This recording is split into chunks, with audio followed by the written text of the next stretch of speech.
The courtroom stretched before him like a cathedral of judgment, its crystalline walls pulsing with bioluminescent patterns that spoke a language older than human civilization. Captain James Harrison stood in chains that hummed with alien technology, their weight nothing compared to the burden of representing his entire species before the Galactic Tribunal. The war had lasted 7 years. 7 years since humanity's first violent contact with the Zethity Collective, a confederation of 17 species bound by laws written in stellar cartography and quantum mathematics. 7 years since Earth's children had proven themselves to be exactly what the galaxy feared, Deathworlders with an appetite for impossible victories. Harrison's uniform bore the scars of 100 battles across a dozen star systems. The fabric, synthetic and flame-resistant, had been torn by Veltari energy weapons, scorched by the plasma storms of the Keening Nebula, and stained with blood that belonged to friends whose names now lived only in his memory. His left sleeve displayed the insignia of the 3rd Terra Defense Corps, but the right bore something else entirely, a crude tattoo etched during the siege of Proxima Station. Never surrender. The alien judges towered above him on a dais that defied geometric logic, their forms shifting between states of matter like living equations. At the center sat High Arbiter Quethamaran, whose species the humans had never learned to pronounce correctly. Her, if gender applied to beings of crystallized consciousness, voice resonated through the chamber like the song of dying stars. Captain James Harrison of the species Homo sapiens. The words felt like gravity itself pressing down upon his shoulders. You stand accused of 17 counts of stellar genocide, 423 violations of the Galactic Convention on Sentient Rights, and 1 count of species-wide war crimes against the established order of civilized space. Harrison's jaw tightened. Civilized space. The phrase tasted like ash in his mouth. Behind the translucent barrier that separated him from the gallery, he could see them, representatives of the 17-member species of the collective. The graceful Veltharae with their wings of living light. The insectoid Hfy, whose compound eyes tracked his every movement, the aquatic Nemthys floating in their gravity-controlled water spheres, all of them united in their shared conviction that humanity was a plague that needed to be excised from the cosmos. You have heard the charges, Quethamaran continued, her form shifting from solid to gaseous to something that existed between dimensions.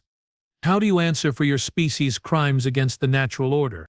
The natural order, Harrison almost laughed. There was nothing natural about a galaxy where 17 species had carved up territory like feudal lords, where civilized meant compliance with laws written by beings who had never known hunger, never felt the cold bite of extinction breathing down their necks.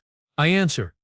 Harrison's voice carried across the chamber with the quiet authority of a man who had led soldiers through hell and brought them home. That humanity has committed no crimes except the unforgivable sin of refusing to die quietly. A ripple of shock passed through the alien observers. The Hfy representatives clicked their mandibles in agitation, while the Veltarae's luminous wings dimmed with what might have been disgust. Only Quethamaran remained unchanged, her ancient consciousness studying him with the patience of geological time. You admit to the wholesale destruction of the Nemthys colony fleet at Vega 7. I admit to preventing the extinction of 3 billion human colonists. The orbital bombardment of the Rax Vivan industrial complex at Delta Centauri, military necessity. They were manufacturing bioweapons designed specifically to target human genetic markers. Lesusum, creative deployment of stellar manipulation technology against the Veltari home system. Harrison paused at that one. The memory of watching Velthar Prime's sun flicker and dim as humanity's desperate gambit played out still haunted his dreams. 16 billion aliens evacuated in panic as their star began to destabilize. A bluff that had worked too well, buying humanity 6 months of reprieve at the cost of his own soul. I regret that action, he said quietly. But I don't apologize for it. Quethamaran's form solidified into something almost recognizably humanoid, her voice taking on what might have been curiosity. Tell this tribunal, Captain Harrison, why should humanity be permitted to continue existing when your very nature represents an existential threat to galactic stability? The question hung in the air like a blade over his neck. In the gallery he could see the unified hunger for his answer, not justice, but confirmation of what they already believed. That humans were too violent, too unpredictable, too dangerous to be allowed among the civilized races. But there, in the back row of the observation deck, Harrison spotted something unexpected. A figure in the flowing robes of a Veltari diplomat, but smaller, more compact. So their eyes met across the chamber. The alien slowly pulled back her hood, revealing features that were almost but not quite Veltari. A hybrid. Someone born of two species, existing in the spaces between their rigid categories. Her name, he somehow knew without being told, was Lithandra, and in her eyes he saw something that had been absent from every other face in the chamber. Doubt. "Your Honor," Harrison began, his voice gaining strength as he found his footing. "I've spent 7 years watching my species fight for survival against forces that had already decided we deserved extinction before we'd fired a single shot. We were judged not by our actions but by our potential, condemned not for what we had done but for what you feared we might become." He gestured toward the gallery, toward the assembled representatives of galactic civilization. Every species in that observer deck achieved spaceflight through war. The Fraxvan conquered their neighbors.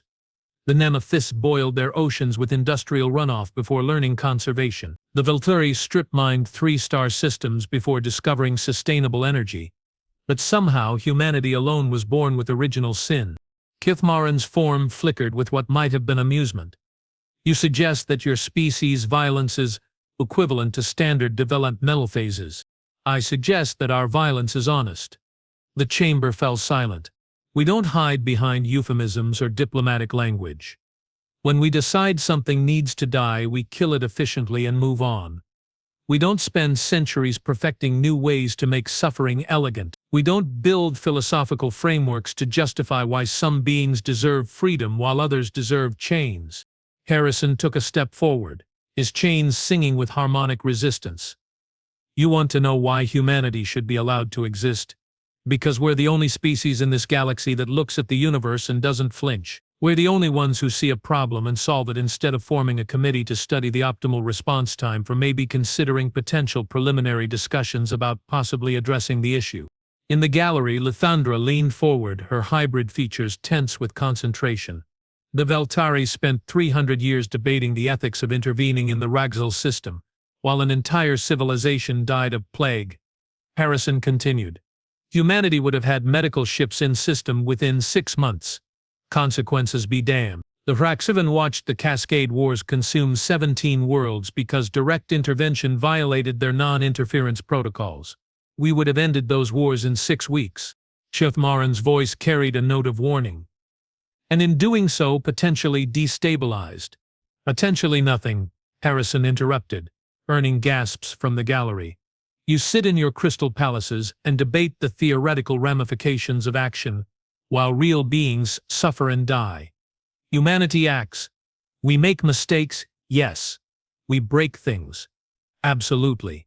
But we also fix them. We adapt. We overcome." The High Arbiter's form began to shift more rapidly, cycling through states of matter as her consciousness grappled with concepts that seemed to challenge fundamental assumptions about civilized behavior. "You present humanity as necessary chaos. I present humanity as necessary, period." Harrison's voice dropped to barely above a whisper, but somehow every being in the chamber heard him clearly, because sooner or later something is going to come out of the dark between the galaxies that won't be interested in your laws or your protocols or your carefully maintained balance of power. And when that happens, you're going to need someone who knows how to fight dirty. The silence stretched until it felt like the space between heartbeats, between thoughts, between one age of the galaxy and the next. Finally, Kithmaran spoke. "This tribunal will recess for deliberation. The defendant will be returned to holding pending our decision." As the guards, hulking Vortak mercenaries whose loyalty was bought and sold like any other commodity, moved to escort him away, Harrison caught sight of Lithandra one more time. She was speaking urgently to someone beside her, but her eyes remained locked on his. In those eyes he saw something that made his chest tighten with an emotion he hadn't felt in years. Hope. The holding cell was a masterpiece of psychological warfare disguised as humanitarian concern. The walls displayed real-time feeds from Earth children playing in parks, old men feeding pigeons, lovers walking hand in hand through city streets that had somehow survived 7 years of interstellar war. The message was clear: this is what you're fighting for, and this is what you're about to lose. Harrison sat on the bench that served as both seat and bed, watching his homeworld turn slowly beneath alien stars. Somewhere down there, in underground bunkers and hidden bases, the remainder of humanity waited for news that would determine whether their species lived or died. The responsibility of that weight should have crushed him, but instead it felt like coming home to gravity after months in the void. A soft chime indicated someone approaching his cell. Harrison looked up to see Lithandra standing beyond the energy barrier, her hybrid features more clearly visible in the chamber's gentle lighting. She was beautiful in the way that all Velathari were beautiful, constructed rather than evolved. Every angle and curve deliberately designed for aesthetic perfection. But there was something else there, something rawer and more honest that spoke to her human heritage. "You're not supposed to be here," Harrison said without moving from his bench. "No," she agreed, her voice carrying both the musical quality of her Veltare lineage and the directness of her human blood. "I'm not." She raised her hand to the barrier controls, and Harrison tensed. But instead of dropping the field, she simply stood there, her fingers hovering over the activation panel. "My mother was human," she said quietly. "Diplomatic attaché to the Veltari Cultural Exchange Program. She died when I was 7. Not from violence or war, but from a simple medical condition that Veltari medicine couldn't treat because we'd never encountered human physiology." Harrison studied her face, seeing the pain that lived behind her carefully composed features. "I'm sorry. She used to tell me stories about Earth, about places where water fell from the sky and plants grew without cultivation chambers. About people who laughed too loudly and loved too fiercely and never ever gave up when something mattered to them." Lathandra's hand moved away from the controls. "I thought they were fairy tales." "Maybe they were," Harrison said. "But that doesn't make them less true." She looked at him, then really looked at him, and he saw his own reflection in her alien eyes. "Why did you do it? At Velthar Prime, I mean. You could have destroyed our sun completely, killed every person in the system. Instead, you stabilized it, made it burn brighter." The memory of that moment came flooding back, standing on the bridge of the Terra flagship Defiance as their experimental stellar manipulation array prepared to either save or damn 16 billion lives. The calculations had been beyond complex. The margin for error measured in decimal points that could mean the difference between salvation and genocide. "Because," Harrison said slowly, "making your sun burn brighter meant your people could see our ships approaching. It gave you time to evacuate.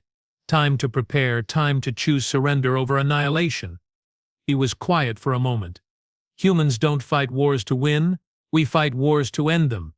Lathandra's composure cracked, and for just an instant Harrison saw the scared child she must have been, growing up between two worlds and belonging fully to neither. "The Tribunal is going to vote for extinction," she whispered. "Not just exile or restriction, complete biological termination of every human in the galaxy." The words hit him like a physical blow, but Harrison's expression didn't change. He'd known this was coming, had felt it in the weight of the judge's attention and the hunger in the gallery's eyes. "When?" "The vote is scheduled for tomorrow." "But there's something else. Something they're not telling you about the sentence structure." Harrison leaned forward, every instinct screaming that whatever came next would change everything. "If the Tribunal votes for extinction, they'll offer you a choice.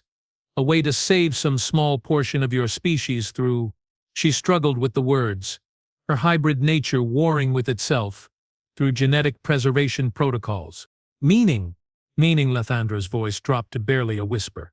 "They'll choose a representative sample of human genetic material and integrate it into volunteer populations from the member species. Your DNA would survive, scattered across 17 different worlds, diluted but persistent." The implications crashed over Harrison like a tidal wave. "Breeding programs." She nodded, unable to meet his eyes. "Voluntary ones. Officially, but administered through the collective's Biological Diversity Initiative. Humans would exist, but only as components in someone else's genetic structure." Harrison felt something cold and deadly settle in his chest. It was a feeling he recognized from his worst moments in the war. The moment when strategy became butchery, when survival demanded crossing lines that could never be uncrossed. "How many?" he asked quietly. How many what? How many humans would they preserve for this integration program? Lithandra closed her eyes. 1,500 male, 500 female. Selected for genetic diversity and psychological compliance. 1,000. Out of nearly 4 billion humans scattered across dozens of colonies and generation ships. 1,000 people chosen to carry the ghost of humanity forward as components in alien breeding experiments. And the rest? Sterilization cascades deployed through existing water and air systems. Biological termination within 6 months. Painless, officially. Harrison stood up slowly, his chains singing their harmonic song. "Why are you telling me this?" "Because," she said, finally looking at him again, "my mother used to tell me about human stubbornness. About how your species had a saying, 'Not one step back.' I never understood what she meant until I watched your testimony today." She moved closer to the energy barrier, close enough that he could see the silver flecks in her alien eyes, a trait inherited from her human mother. "The Tribunal is offering you the preservation program as an act of mercy," she continued. "They expect you to accept it gratefully, to see it as humanity's last chance for some kind of survival. But I know what you're thinking, because I have enough human blood to recognize the look in your eyes." Harrison's voice was deadly quiet. "And what am I thinking? You're thinking that 1,000 compliant humans scattered across 17 worlds isn't preservation. It's slow extinction with extra steps. You're thinking that if humanity is going to die, it should die on its own terms." She paused, her breath fogging the energy barrier. "And you're thinking that there might be another option." The silence between them stretched like a bridge across the void, connecting two beings who existed in the spaces between worlds, between species, between hope and despair. Finally, Harrison spoke. "What kind of other option?" Lithandra reached into her robes and withdrew a small device that hummed with unfamiliar technology. "The kind that starts with you asking me a very specific question during tomorrow's proceedings. The kind that turns a sentencing hearing into something else entirely." She placed the device against the energy barrier and it began to pulse with soft light. "The kind that reminds this galaxy why humans are called Deathworlders." The Tribunal reconvened at the moment when Velthar Prime's twin suns reached perfect alignment, a time considered auspicious by 17 different cultures, though Harrison suspected the irony was intentional. The same suns he had threatened to destroy now witnessed what might be humanity's final judgment. The gallery was fuller than before, packed with representatives from species Harrison couldn't identify. Word had spread through the diplomatic channels like wildfire. The Deathworlder trial was reaching its conclusion. No one wanted to miss the moment when the galaxy's most dangerous species learned its fate. High Arbiter Cuthmoran materialized at the center of the judicial days, her consciousness coalescing from quantum foam into something approximating physical form. The weight of eons pressed down through her voice as she spoke. "Captain James Harrison of the human species, this tribunal has reached its decision regarding the charges brought against your people." Harrison stood in his singing chains, but this time he wasn't alone. Lithandra had somehow secured a position as an official observer, her hybrid nature allowing her access to spaces where pure humans would never be permitted. Their eyes met across the chamber and she gave an almost imperceptible nod. "The evidence presented leaves no doubt as to humanity's capacity for violence, destruction, and systematic disregard for established galactic law," Cuthmoran continued. "Your species has demonstrated, repeatedly and without remorse, that it poses an existential threat to civilized space." In the gallery, Harrison could see the satisfaction spreading across alien faces like oil on water. The Forvax Sivan clicked their mandibles in anticipation. The Nemethys bubbled in their water spheres with what might have been pleasure. Even the normally stoic Vorthak mercenaries seemed pleased at the prospect of ending the human problem once and for all. However, the High Arbiter's voice took on a different tone. "This tribunal is not without mercy. We recognize that extinction is final, irreversible, and so we offer humanity a choice." Here it comes, Harrison thought, the poisoned gift wrapped in diplomatic language.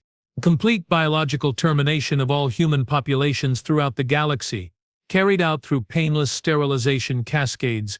Cuthmoran's words fell like hammers on coffin nails. or preservation of 1,000 genetic samples through integration with volunteer populations among the collective's member species. The chamber erupted in whispers and electronic communications that sounded like static rain. Harrison could feel the weight of history balancing on a knife's edge, could sense that his next words would echo through the ages regardless of their outcome. "You call this mercy?" he asked, his voice cutting through the alien chatter like a blade through silk. "We call it survival," Quothmoran replied. 1,000 of your people, chosen for optimal genetic diversity, will continue the human legacy as valued contributors to galactic civilization. Their children will carry forward the best aspects of human nature while being properly socialized within established cultural frameworks. Bred like livestock and broken like horses. Harrison's words carried across the chamber with the quiet authority of absolute conviction. Reduced to genetic components in someone else's reproductive equation. Preserved, the High Arbiter corrected. But something in her quantum state flickered with uncertainty. Your species' unique traits would be studied, cataloged, and incorporated into pet projects for alien scientists who want to see what happens when you cross a Deathworlder with a civilized being. Harrison interrupted. You're not offering preservation, Your Honor. You're offering torture that lasts generations instead of years. The silence that followed felt like the moment before a star goes supernova, pregnant with potential energy, ready to transform into something that would burn across the cosmos. Then you reject the Tribunal's mercy. Quothmoran's voice carried notes of surprise, confusion, and something that might have been respect. Harrison looked at Lithendra one more time, saw her hand resting casually near the device she had shown him the night before. The device that hummed with possibilities he was only beginning to understand. I reject the premise, he said clearly. This tribunal assumes that humanity needs your permission to exist. It assumes that our survival depends on your approval, your categories, your definitions of civilized behavior. He took a step forward, his chains harmonizing in frequencies that seemed to resonate with the chamber's crystal walls. But what if there was a third option, Your Honor? What if humanity could prove its worth not through submission or extinction, but through traditional means? Quothmoran's form began to cycle more rapidly through states of matter, her ancient consciousness grappling with concepts that didn't fit established legal frameworks. Explain. Trial by combat, Harrison said simply. Single representative from humanity against a champion chosen by the collective. Winner determines the fate of my species. The chamber exploded into chaos. Representatives leaped to their feet, or their equivalent appendages, while others communicated through subsonic frequencies that made the air itself vibrate with alien emotion. The concept was archaic, barbaric, completely contrary to civilized jurisprudence. It was also, Harrison realized as he watched the High Arbiter's quantum state fluctuate wildly, completely legal under galactic law. That provision hasn't been invoked in over 3,000 years, Quothmoran said slowly. But it remains valid, Harrison pressed. Article 7 of the Galactic Convention allows for resolution of species-level disputes through formalized combat. When standard judicial remedies fail to address the fundamental nature of the charges. Behind him, Harrison could hear alien voices raised in urgent consultation. Legal scholars were being contacted, ancient precedents researched. Loopholes examined with the desperate intensity of beings who had thought this particular door was safely locked forever. The combat would be to the death, the High Arbiter pointed out. Your representative would face a champion selected from among the galaxy's most formidable warrior species. I understand. The losing species would face immediate extinction without possibility of genetic preservation or cultural continuance. I understand. And the winning species would be granted full membership in the collective, with all rights and responsibilities thereof. Harrison paused at that one. Full membership. Not just survival but equality. A voice in galactic affairs, protection under collective law, access to technologies and resources that could transform human civilization. Or death. Complete, absolute, final death for every human in the galaxy. I understand, he said for the third time, his voice steady as stone. Quothmoran's form solidified into something almost recognizably humanoid, her consciousness focusing with laser intensity on the impossible choice he was making. Captain Harrison, you are gambling the lives of 4 billion human beings on a single fight. Are you certain this is the path your species would choose? The question hung in the air like a prayer, like a curse, like the last words spoken before crossing a threshold that could never be uncrossed. Harrison thought of Earth, spinning slowly beneath alien stars. He thought of the generation ships scattered across dozens of systems, carrying sleeping colonists toward worlds they might never see. He thought of the children playing in those parks, the old men feeding those pigeons, the lovers walking through streets that had survived 7 years of war. My species has never chosen the easy path, Your Honor. Why would we start now? The silence that followed was broken by an unexpected voice from the gallery. Lithandra had risen from her seat, her hybrid features composed but her hands trembling slightly. If I may address the tribunal, she asked, her words carrying both the musical quality of her Veltari heritage and the directness of her human blood. Coed Moran's attention shifted to her like a spotlight. Observer Lithandra, you are not authorized. I formally invoke my right as a collective citizen to volunteer as tribute, she interrupted, her voice growing stronger with each word. I offer myself as humanity's champion in the trial by combat. The chamber erupted again, but this time the chaos felt different. Sharper, more dangerous. Harrison felt his heart stop, then restart with a rhythm that seemed to shake his entire body. Lithandra, no, he started to say, but she cut him off with a look that could have melted hull metal. I am genetically qualified as a human representative due to my maternal lineage, she continued, addressing the tribunal directly. I am trained in 17 forms of combat by virtue of my diplomatic education, and I am willing to die for the principle that no species should face extinction for the crime of being inconveniently honest about its nature. Coed Moran's quantum state was now cycling so rapidly it was difficult to look directly at her. This is unprecedented. Legally questionable, potentially catastrophic from a diplomatic standpoint, but not forbidden, Lithandra pressed.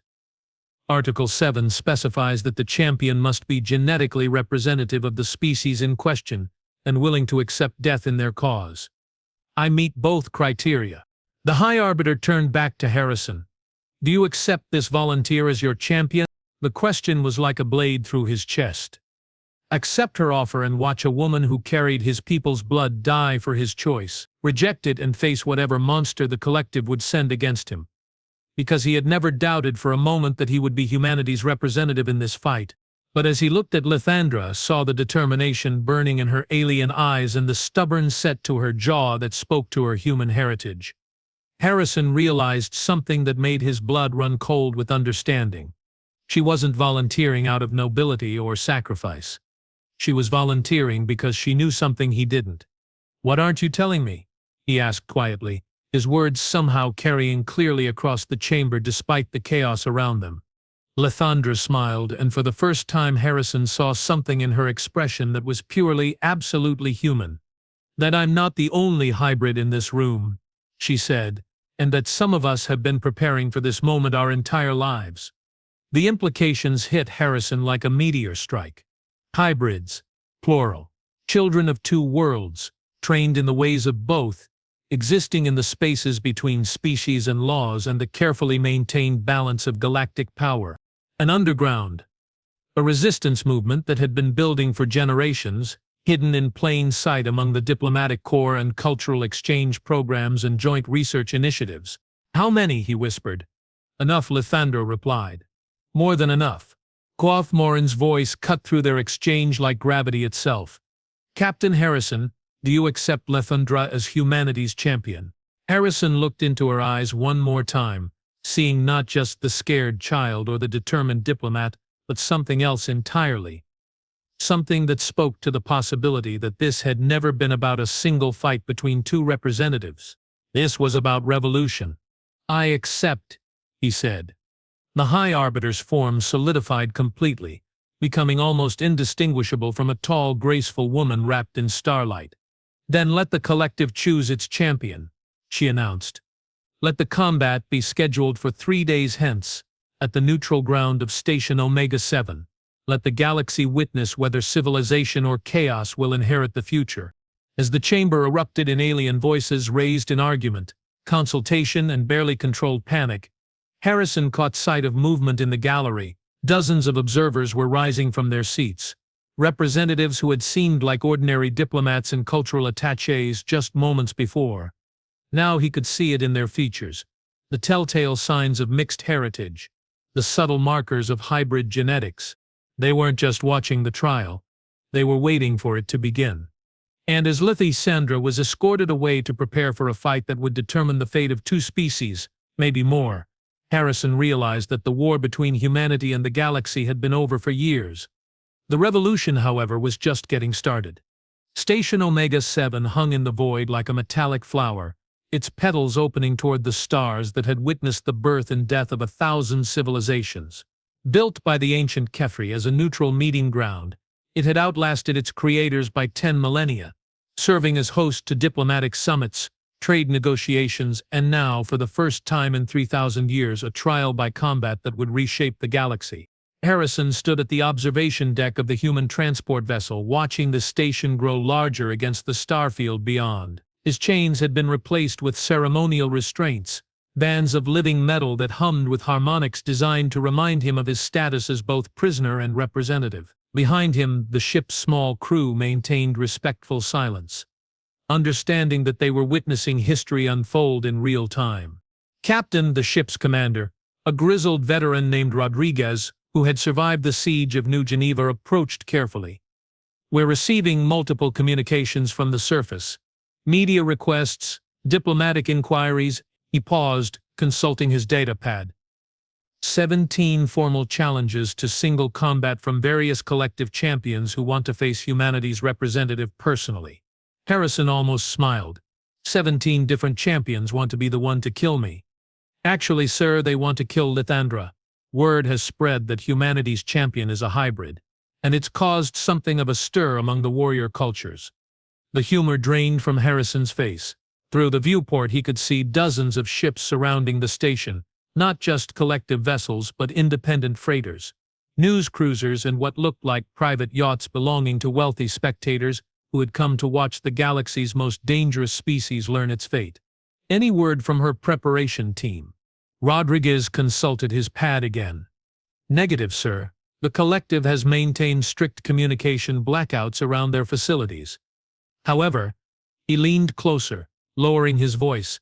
We've been detecting unusual energy signatures from several of the civilian vessels, patterns that match some of the more exotic weapons technologies from the war. Harrison's attention sharpened. How many vessels? At last count, 47 ships that don't match their stated configurations, plus an unknown number of small craft that have been launching from the larger vessels and disappearing into the station's docking bays. The implications were staggering. Either the galaxy's most dangerous criminals had decided to attend a sporting event, or something much more complex was unfolding around the trial by combat. Rodriguez, Harrison said quietly, when we dock, I want you to implement Protocol 7. The commander's face went pale. Protocol 7 was humanity's final contingency, the last resort that had been developed during the darkest days of the war when total extinction seemed inevitable. Sir, are you certain? Just prep the systems, Harrison interrupted. But don't activate anything until you receive confirmation from me personally. And Rodriguez? If this goes badly, make sure Earth knows what happened here. 20 minutes later, Harrison was walking through Station Omega-7's central corridor, flanked by Vorthek guards, whose loyalty was bought and paid for by the collective. The station's architecture was a masterpiece of mathematical precision, walls that curved in impossible directions, corridors that seemed to fold back on themselves, spaces that existed in more dimensions than the human mind could easily process. But it was the people that caught Harrison's attention. Everywhere he looked, he saw faces that carried the subtle markers of mixed heritage. A Memphis diplomat whose scales showed the wrong pattern. A Fraxphon trade representative whose compound eyes held flecks of unmistakably mammalian iris structure. A Valtteri cultural attaché, whose wings displayed feather patterns that belonged to no known subspecies. The revolution Lithandra had hinted at wasn't coming. It was already here. The arena occupied the station's central hub, a sphere of transparent aluminum suspended in zero gravity and surrounded by observation platforms that could accommodate thousands of spectators. Harrison was escorted to a holding chamber adjacent to the combat space, where he was finally allowed to see Lithandra for the first time since her volunteer declaration. She stood in the center of the preparation room, wearing form-fitting armor that seemed to shift between metallic and organic states. Her hybrid features were more pronounced now. The Velturi luminescence had intensified, but her human bone structure had become more prominent, giving her face an otherworldly beauty that belonged fully to neither species. "You look different," Harrison said as the guards sealed them in together. "I feel different," she replied, flexing her fingers and watching as the armor responded to her movements. "Turns out there are advantages to carrying DNA from a Deathworlder species. Advantages that only become apparent when you're preparing to die for something that matters." She moved to the chamber's viewport, gazing out at the arena where technicians were making final preparations for combat. "Have you figured it out yet? What this is really about?" Harrison joined her at the window. "The revolution. Hybrids throughout the galaxy, positioned in key locations, waiting for a signal to reveal themselves and change the balance of power." "Partially correct," she agreed. "But you're thinking too small." Before he could ask what she meant, the chamber's communication system activated. High Arbiter Kethmoran's voice filled the space with quantum harmonics that made the air itself vibrate. "The collective has chosen its champion," she announced.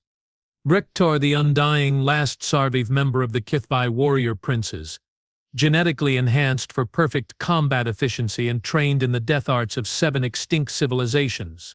Through the viewport, Harrison watched as a section of the arena floor opened and something emerged that made his blood turn to ice water. Rektar was nearly 3 meters tall and built like a living weapon. His exoskeleton showed the scars of 1,000 battles, while his 6 arms moved with predatory grace as he tested various weapons that had been provided by the arena masters. Most terrifying of all were his eyes, compound organs that tracked movement with mechanical precision, while displaying an intelligence that was both ancient and utterly alien. "He's killed 347 opponents in sanctioned combat," Lithandra said conversationally. "Never once shown mercy, never once taken longer than necessary to end a fight, and never once displayed anything resembling doubt or hesitation." Harrison watched as Vrektar selected his weapons, a plasma lance that hummed with barely contained energy, molecular vibration blades that could cut through quantum-bonded materials, and what looked like a gravity manipulation device that would allow him to turn the arena's zero-G environment into a 3-dimensional battlefield. "How exactly do you plan to beat him?" Harrison asked. Lithandra turned away from the viewport, and when she met his eyes, Harrison saw something that made his chest tighten with recognition. It was the same look he had seen in his own mirror during the darkest days of the war, the expression of someone who had moved beyond hope or fear into a realm where only purpose mattered. "I don't," she said simply. "I plan to change the rules." The arena filled with spectators as the appointed hour arrived. Harrison watched from the observation deck as beings from across the galaxy took their places, some drawn by bloodlust, others by curiosity, but all united in their certainty that they were about to witness the end of humanity's brief and violent chapter in galactic history. High Arbiter Kethmoran materialized at the center of the arena, her quantum form cycling through states that reflected the gravity of the moment. Her voice carried across the sphere with the weight of cosmic law. "By the ancient codes of the galactic collective, trial by combat shall determine the fate of the human species," she announced. "Should their champion fall, humanity faces immediate and total extinction. Should the collective's champion be defeated, humanity will be granted full membership with all rights and privileges thereof." Harrison felt his heart hammering against his ribs as Lithandra entered the arena through the Challenger's Gate. In the zero-gravity environment, she moved with fluid grace that spoke to her hybrid nature, part Velturi elegance, part human adaptability. Her armor had taken on a deeper luminescence, and Harrison could see patterns of light flowing across its surface in configurations that hurt to look at directly. Brektar waited at the arena's center, his 6 arms holding weapons that could each end a dozen lives. His compound eyes tracked Lithandra's movement with predatory calculation, while his mandibles clicked in what might have been anticipation. "Champions," Kithimai's voice resonated through the sphere. "Are you prepared to die for your convictions?"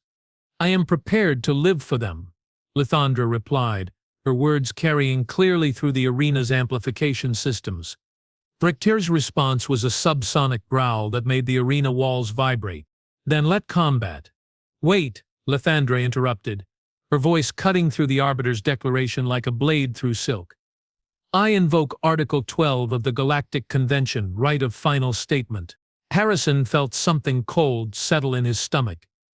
Article 12 allowed combatants to make a final declaration before battle, traditionally used for death poems or prayers to ancestral spirits. But something in Lithandra's tone suggested she had other plans. Ten Lauren's form flickered with confusion. Your statement, Challenger? Lithandra positioned herself at the exact center of the arena.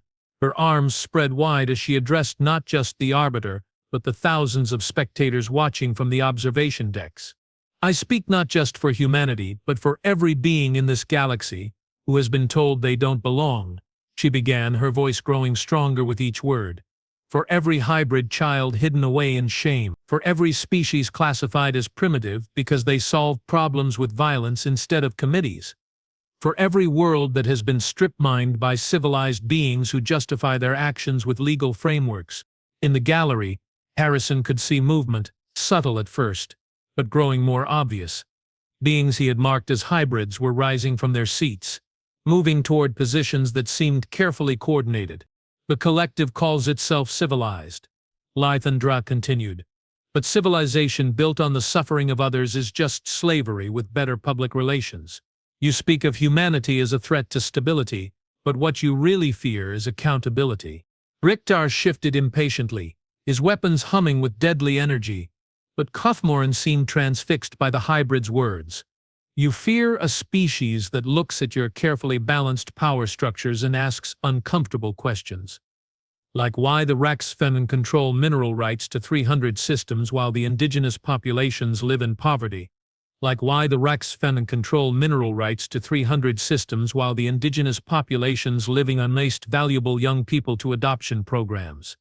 Like why non-thys trade agreements invariably leave their partners dependent on collective technology they can never afford to replace. The arena was silent now, thousands of alien beings hanging on every word as decades of carefully hidden resentments were dragged into the light. Humanity's greatest crime, Lithandra said, her armor now blazing with patterns that seemed to shift between dimensions, is that we see through your lies. We recognize oppression no matter how elegantly it's packaged, and we have the audacity to say so out loud. Harrison realized he was holding his breath. In the gallery, the movement was becoming impossible to ignore. Beings with mixed heritage were moving into position around the arena, their hands resting on concealed devices that hummed with familiar energy signatures.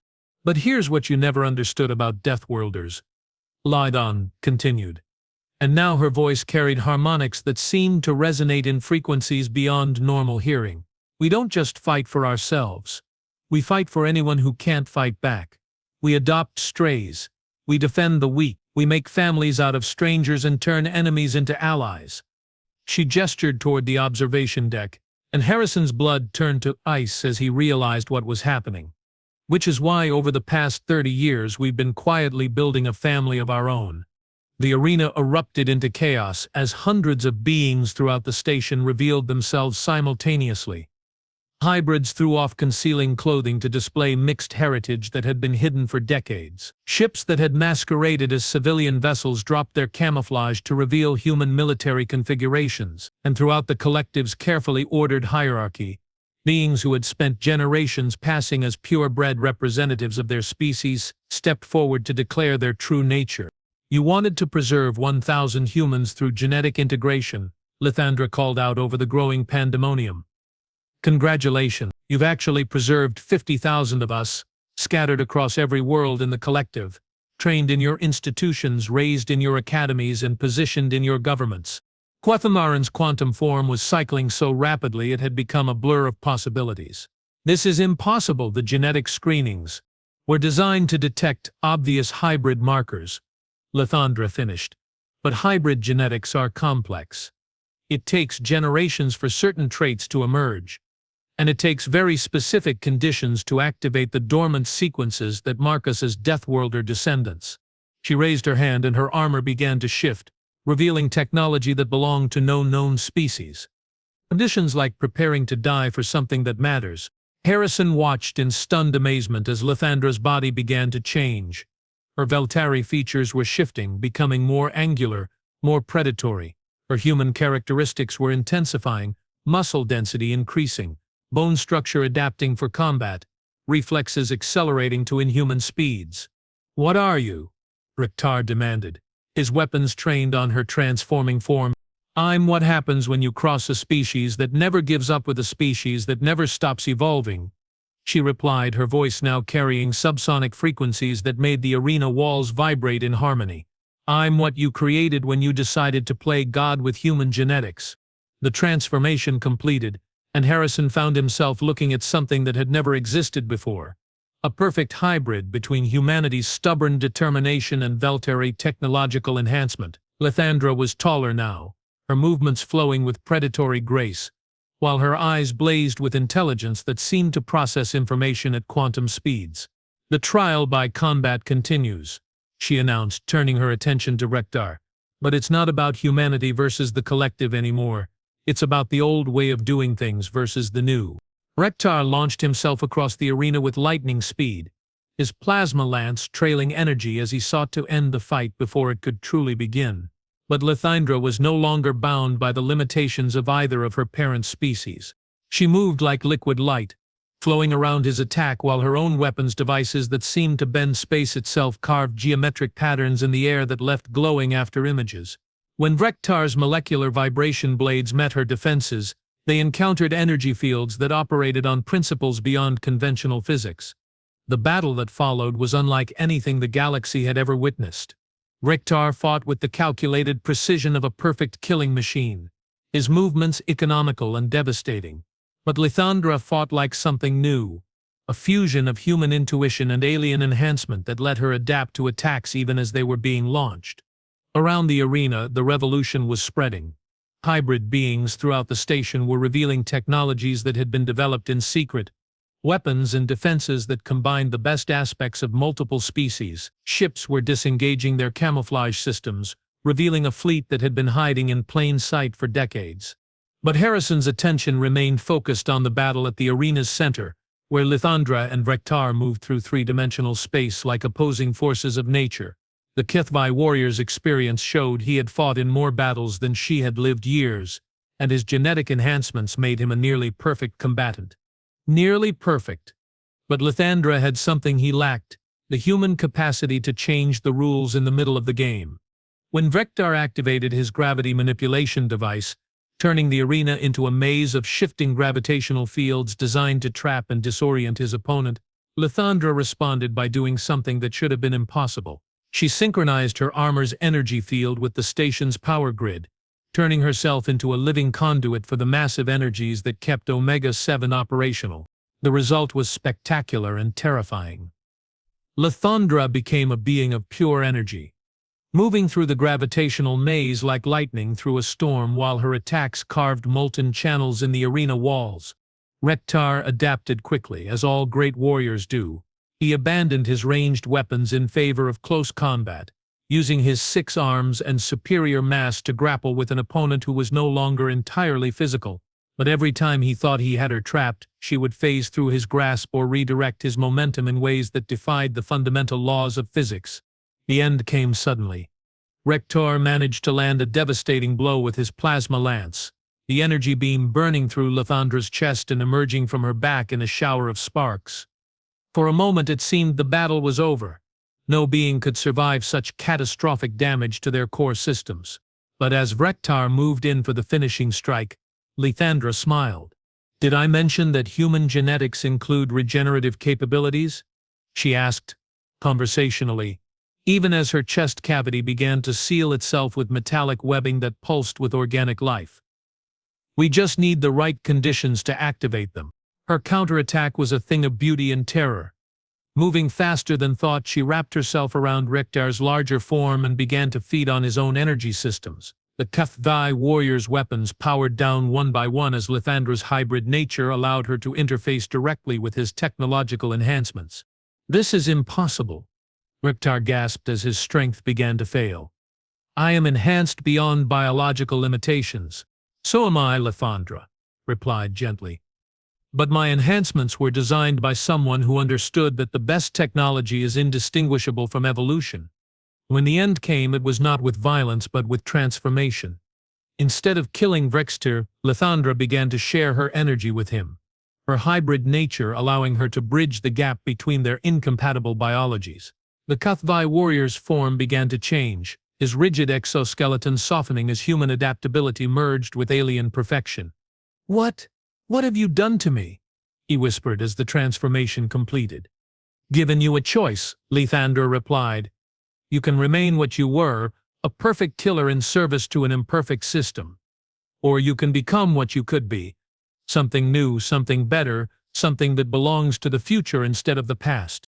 High Arbiter Kithmoran's quantum form had stabilized into something approaching physical solidity, her ancient consciousness struggling to process what she was witnessing. "The combat is concluded," she announced, her voice carrying notes of confusion and something that might have been wonder. "Victory to the challenger Lothondra.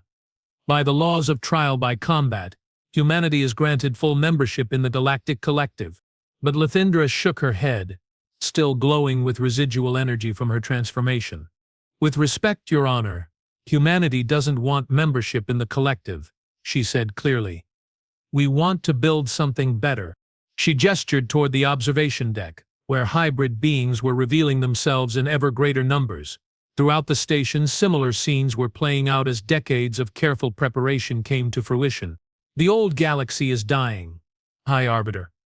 A galaxy divided into artificial categories, where some species are deemed civilized while others are branded as threats, where power is hoarded by the few while the many struggle for scraps, where the price of stability is the surrender of hope." Her words carried across not just the arena, but through communication networks that reached every corner of known space. On 1,000 worlds, hybrid children who had grown up hiding their true nature finally saw themselves represented. In the depths of space, generation ships carrying human colonists received signals that told them they were no longer alone. "But from the ashes of the old, something new is being born," Lithandra continued. "A galaxy where hybrid vigor is celebrated instead of hidden, where diversity of thought and approach is seen as strength rather than threat, where the measure of civilization is not compliance with ancient laws but willingness to grow beyond them." Kithmoran's form began to shift again, cycling through states that reflected the enormous implications of what she was hearing. "You speak of revolution," she said slowly, "of overturning the order that has maintained peace for millennia." "I speak of evolution," Lithandra corrected, "of growing beyond the limitations that have kept this galaxy trapped in amber while the universe continues to expand around us." She moved to the center of the arena, her hybrid nature allowing her to address every being present with perfect clarity. "The Collective is not evil," she said, "but it is limited by its own success, trapped by the very stability it has worked so hard to maintain. Change has become the enemy, growth has been sacrificed for security, and the price of peace has been the surrender of possibility." Harrison watched from the observation deck as beings throughout the arena began to respond to her words. Not just the revealed hybrids, but purebred representatives of species that had spent generations chafing under collective authority. "We offer an alternative," Lithandra announced. "Not conquest, but cooperation. Not the replacement of one hierarchy with another, but the creation of something entirely new, a federation of worlds united not by law but by choice, not by fear but by hope." The silence that followed was broken by an unexpected sound. Applause.